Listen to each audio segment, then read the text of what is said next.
What is up, everyone? This is going to be the most wholesome form of gambling you have ever seen. Hi you guys, it is Delancey and welcome back to my channel. Today we're going to be doing something a little bit different than I have previously done on my channel. I've decided to create a new series called Library Roulette. This is in honor of the library. That is what I primarily use to get all of my reading done, and I just want to spread more awareness about the library and how wonderful of a resource it is. Obviously it's great to go out and buy books, but if you are pinched on money, if like me, and you're in a savings time in your life, the library is a really awesome resource. So that is what this video series is all about. And then on top of that, I know a lot of people may be reluctant to use the library or kind of hesitant because of the whole holding system that's involved. If you see a book that you really like and you put it on hold, you have to wait in line behind people sometimes, and then if you get the book, there's like other people waiting for you to, you know, return it, and it can be very stressful and not really fun, so it can be kind of off-putting. And an alternative to this is to simply go into your library and look at the physical shelves and see what is readily available. It's kind of a risk if you're just kind of grabbing books based off of their covers, and it can kind of be a turn-off, and do you want to waste your time and energy on books you don't know anything about? I totally get it, but the whole point of this series is to communicate that, you know, actually using that method can be a really positive experience. It can really pay off. It can put you out of your comfort zone and introduce you to new genres, to new authors. It could be a really great experience. At least that is the message I hope it conveys. I don't know, the 3 books that I read in this video could turn out to be utter crap and terrible experiences, and so my message will go in completely the opposite direction of what I originally intended, so I don't know. We'll see. So to explain the rules of this little library roulette challenge, I am going to go into my library and I'm going to pick up 3 books that I have never seen before. I have never heard of them. I did not know they exist until I saw them on the shelves, and I'm going to pick them solely based off of their covers and the fact that they were readily available at my local library. Up here on the corner, I'm going to put like a little montage of me going to the library so you can see me actually doing it. Now, to make the selection process a little more interesting, as well as to help narrow down my options, I thought I would turn to you guys and ask for your help. So a little while back, I took to social media and I asked on my Twitter as well as my Instagram for you guys to just pick a random color, no rhyme or reason to it. I think green was an option, pink, maybe white, but you guys ended up across the board picking blue. So I'm gonna go into the library, I'm gonna pick 3 book covers that are primarily blue, and I'm just gonna roll with it. Now I'm gonna try and mix it up a little bit. I'm gonna try and pick from different genres as well as intended audiences, a little adult, a little YA, but this is truly a total gamble and totally a game of roulette, you could say. From there, I'm gonna read their synopses and I'm gonna guess or gamble what my rating of these books will be, as well as what I think my experience of them will be like. And then we're gonna go into like a reading vlog and I will take you guys along with me and share my experiences with each book. And then at the end, we will see how much my actual experience measured up to my perceived experience, if that makes sense. If the rules of this challenge made absolutely no sense, I'm so sorry, but just hang in there and you'll figure it out as we go. Hey guys, I just got back from the library, so I'm gonna show you what I found in terms of the blue cover book selection. So I went into the YA section first and I ended up picking Pasadena by Sherry L. Smith. This is a YA mystery novel. Lately I've been reading a lot of kind of like dark angsty books, stuff that like kind of walks on the dark side. It's kind of self-explanatory what this is about. It's a murder that takes place in Pasadena. A girl's best friend ends up dead in a swimming pool. Her family calls it an accident, her friends call it a suicide, but Jude calls it what it is, a murder. So she is going to set out and find out who murdered her best friend. So I'm really interested to see how this pans out. This book is less than 250 pages and the text is pretty large as well. So I'm interested to see how much they can pack in this small punch. I am gonna gamble 3 stars on this one. I think I will enjoy it and I think it'll be a fun time, but I don't think it's gonna like blow my socks off, change my life or anything. I think it'll be like a solid 3 stars. Moving into the adult section, I wanted to pick a genre that was a little different than mystery and thriller, kind of mix it up. So I ended up picking an adult romance novel. This is How to Hack a Heartbreaker, or How to Hack a Heartbreak by Kristen Rockaway. I truthfully do not know a whole lot about this book. I just thought the cover was really cute. This girl, she works at a tech company and she works the front desk, and she ends up creating this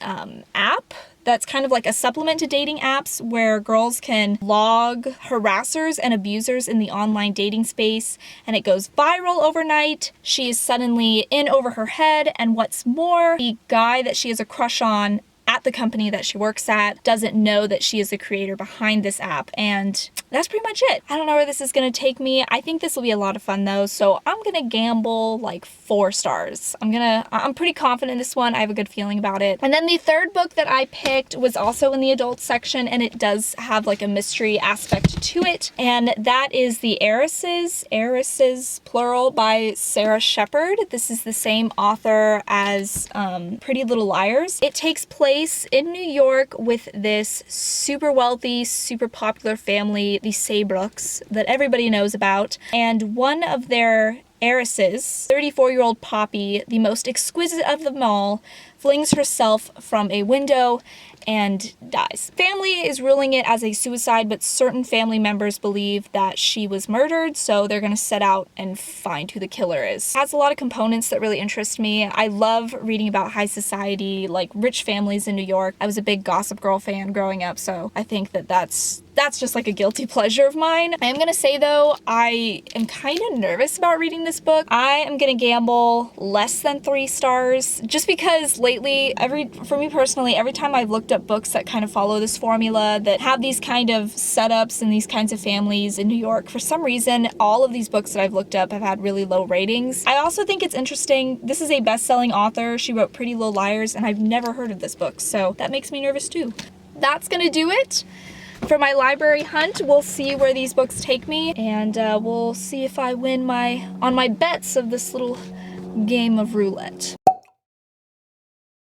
Hello. So I have decided to start with The Heiresses for my first read for this little experiment. I am currently on page 139, which is just under halfway for this book. We are following the Saybrooks. They are a super rich elite family in New York, known for their jewelry business, and we are following, I think, 5 different heiresses within this family that are all cousins, and the most perfect heiress of them all, Poppy, who has just been named president of the Saybrook family business. One morning, she flings herself from one of the office building windows and she kills herself. At least that is what the family believes at first, but they are slowly starting to realize and speculate that maybe there is a murderer afoot who killed Poppy, faked her suicide note, and is possibly targeting all of the other heiresses to pick off one by one. My overall thoughts thus far at like the halfway mark for this book is that it's kind of meh and a little underwhelming.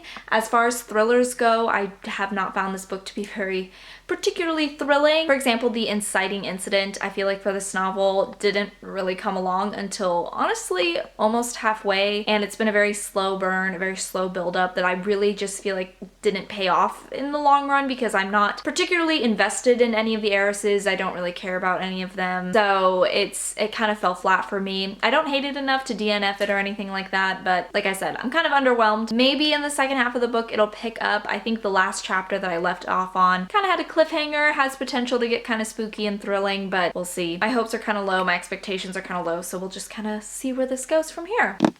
I finished it. I ended up giving this a 2.5 star rating, which may have been a little aggressive, but it's just the truth. I can definitely tell this book was written by the same author as Pretty Little Liars because I totally felt elements of that coming through. I feel like this book could easily be made into like a CW TV series. It has all that going for it. The reason I rated it so low though is because truthfully, my investment in the characters, my interest in them, caring about the outcome of their lives and their love lives, it never pulled through for me, and I, up until the end, just did not really care for anyone. So had a huge impact on my experience of the book. Plus I feel like the big reveal at the end, the big finding out of who done it, the big bad murderer, it just totally fell flat for me. Like, no emotional response whatsoever. I will say there are a few like little secrets that come out in the last few chapters in the aftermath of finding out who the big bad murderer is, and I actually liked and was more fascinated by the little secrets more than the major overarching plot. There is a huge cliffhanger at the end of this that suggests future books are going to explore those little family secrets, which excited me and definitely got me interested. But I researched it, and this book was published in 2014, and it's been 6 years now, and we've had no news or any moves on writing a second book. So how I'm interpreting that is that Sarah Shepard decided to nix the series, which is too bad because I feel like possibly future books could have improved on the concept and the characters. I don't know. But I think if you decide to not read it, you're not missing out on anything either. Plus, like I said, there's a huge cliffhanger at the end, and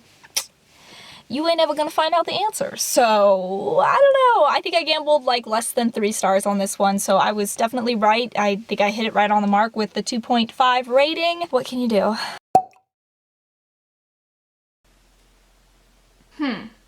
Yeah, I don't know, you guys. I did not intend for this video to be so negative. I thought there would be some positive reviews, but thus far, it's looking a little bleak. Started How to Hack a Heartbreak. Today I'm on page 105, like chapter 10, a quarter of the way through, and it's just not what I thought it was going to be. I really misjudged how not fun this book is. I don't know about you, but like when I looked at the cover, I thought it was gonna be like a fun, lighthearted, very quirky adult romance, and it's a lot angrier than I thought it was going to be, for lack of a better adjective. What I'll just say is that I'm not a very big fan of the protagonist, Melanie. She's definitely smart, she's definitely capable, and there are aspects of her that I do like to read about, but I feel like those aspects are dwarfed by how whiny she is, and she's a little too negative for my taste. I feel like it takes away from the story, like how negative she can be. And then she also calls herself an idiot a lot of the times, which I don't know why, but that really stuck out to me when I was reading this, and it just kind of rubbed me the wrong way. And then on top of that, I don't like how the book has handled some of its themes. Now, I totally understand and I totally agree that the online dating space can be really weird and challenging. There are plenty of horror stories out there. I also agree that the tech industry can be very male dominated, so it can be hard as a female to navigate the startup community and that line of work. And then I also agree wholeheartedly that there are guys out there who are super rude and disrespectful to women and are total perverts, like 100%. And it doesn't bother me when those themes are, you know, intertwined into novels. In fact, I totally appreciate them, and when I was reading the synopsis for this book and I saw those themes coming through, they actually are what drew me to this book and had me interested. But it's the execution that's just kind of not jiving with me. I think it's layered on a little too thick. It's a little too much for my liking and in my face, to the point where I feel like every conversation and every plot point is concluded with men are pigs, men are horrible, we hate men, stay away from men, so on and so forth. And I think that unintentionally dampens the rom-com aspect of this novel and turns it more so into this very upset, angry public service announcement, which is just not what I had in mind when I picked this up. It was not what I was looking for. It's not what I wanted to read. I think I bet that this was going to be a 5-star rating. I thought this would be my favorite out of the 3 books that I picked for this little experiment, but I don't think it can redeem itself and become a 5-star rating at this rate. I don't know. That's all I gotta say. Hey you guys, excuse the giant poof on my head. I'm like in my pajamas right now. I realized in my first update that I never gave a true synopsis of this book, so just to backtrack a little bit, this is the story of Melanie. Right out of college, she gets a job working at the IT help desk at this kind of like startup incubator company called Hatch. So all of the guys that come through this company with big startup ideas are referred to as hatchlings, and it is Melanie's job to cater to the hatchlings, to help them with any computer problems they may have, fix any viruses, things like that. She has dreams of one day doing her own startup and owning her own tech company, but she's kind of coming up a little short on ideas. She's also treated really badly at work. She's totally trampled on. We are also under the impression that she is the only woman working at this startup incubator, and all of the men are absolute garbage. At the same time, Melanie is trying to find a boyfriend, so her and all of her girlfriends are using the #1 dating app in New York City, which is called Flutter. And so at the beginning of the novel, we are seeing all of the typical horror stories that come along with online dating, whether it's being stood up by your date or getting sent unsolicited inappropriate photos. And so Melanie gets the idea that she is going to create this website called Jerk Alert, which is essentially this safe space for women to have a cathartic release and call out these guys on this dating app that are disrespectful or rude. And it's also a way for women to warn other women about these guys should they choose to message or date these guys. So overnight, this website just kind of blows up, and Melanie has to decide how she's gonna go about handling that great overnight success, whether she'll sell the company, expand upon it, what are the repercussions. It's getting better from where I was previously. The beginning was a lot worse than the rest of the book thus far, so it's getting better. I'll talk about the positives first. So I really like all of Melanie's girlfriends. I really like the scenes where they're interacting together. I love, you know, women helping women and all of the girl power vibes. They're fun to read about. I also really like the backdrop, the setting for this story in the tech world. I'm finding it super fascinating to read about that kind of work environment in the field. I don't know, it just interests me a lot, and so I think I would be definitely interested in the future reading more books that are set in the tech world or in the tech workspace. So if you have any books like that you think I would enjoy, definitely comment them down below. It's fascinating, and then I like the conversations that we're having about the repercussions of having a website like Jerk Alert. How do women feel about such a website? How would men feel about such a website? It's definitely thought-provoking, and I've really enjoyed that aspect of this book. Now, on the other hand, this book continues to be a little too aggressive for my taste. There's been like one guy that we've met thus far who isn't at one point painted as a villain or just a ignorant jerk. There's also so much self-sabotaging that Melanie does to herself, especially in her love life, and it's like, it gets a little annoying to read about. I feel like our main couple, Alex and Melanie, their relationship grows primarily off the page. I feel like we are told a lot about their romance but not shown it. So their chemistry was not really coming through for me. I don't really know why they like each other or why they're attracted to each other. We'll see. We're gonna keep hanging in there. Like I said, it's definitely getting better, so I'm interested to see how this wraps up. Wow, okay, 4 out of 5 stars. I actually ended up really enjoying this. Talk about an emotional roller coaster ride. This book definitely shines in the second half. I was feeling all the feels. I was getting angry. I was getting empowered. I wanted to like call up all my girlfriends and give them all big hugs. To my pleasant surprise, Melanie definitely has a character arc. By the end of the novel, she recognizes that she self-sabotages, she overthinks things, and she is constantly trying to find faults in all of the men that she meets. So we definitely see some character growth there, which I greatly appreciated. No surprise, the biggest aspect that really sold me on this book and gave it that 4-star rating was the journey that Melanie's career takes. I loved the tech world backdrop and all of the ethical questions that were discussed regarding a website like Jerk Alert. I just found it to be very fascinating and thought-provoking. And then also with Melanie and Alex, their little romantic rendezvous, I like the way it was wrapped up. I think it was just right. It was positive and healthy. I mean, that being said, I feel like we could have learned more about Alex. I think he, as a character and their relationship, was just opportunities missed, but overall, I was happy with it. There are romantic aspects to this book, but I don't think I would classify this as a romance novel. This is so much more a coming-of-age story, or like an ode to women in tech, or a tribute to the power of girlfriends. Maybe not a romance novel, even though that is clearly what it is marketed as. So yeah, this book ended up being pretty close to what I gambled it would be. I really enjoyed it. I will say though, the first half is difficult to get through. So if you don't DNF it and you hang in there, I think the second half there are rewards and enjoyment to be had. So that is going to do it for How to Hack a Heartbreak. Now we are going to move on to my third and final book that I picked up from the library, which was Pasadena by Sherry L. Smith. We are following the story of Jude, who has just received the tragic news that her best friend Maggie has been found dead in a swimming pool. The police are chalking it up to either a suicide or an accident, but Jude knows Maggie really well. She knows that her friend kept a lot of secrets, and so Jude is convinced that someone killed Maggie, and so she is setting out to find out who the killer is. Right off the bat, I'm just about a quarter of the way in. First impressions, more grittier YA novels that I have read thus far. Both Jude and Maggie have pretty troubled pasts. They've gone through some pretty traumatic events, and they haven't even graduated from high school yet. The story is being told a first-person point of view from Jude's perspective, and I feel like Jude's voice really comes through with the writing. Her tone is very specific, and she has very rough language, and she's not afraid to speak her mind, so I definitely feel like we are getting a strong personality coming through for Jude, which I really appreciate. I also really like the structure of this novel, we are flipping back and forth between the present,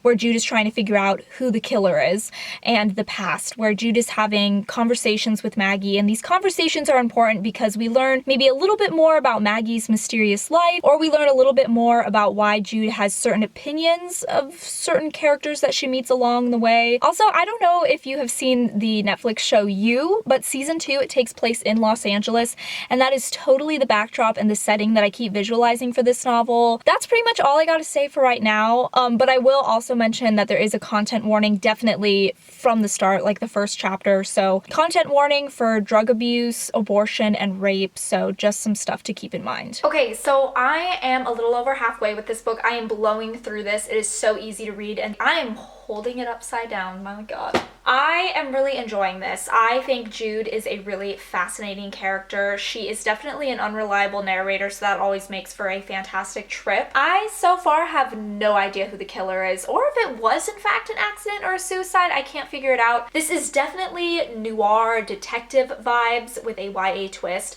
So Jude is totally our, hard-hitting detective who's a total genius and will stop at nothing to solve the case, but she is also very broken inside and is kind of an a-hole sometimes, but we love her. She's that anti-hero we can't get enough of.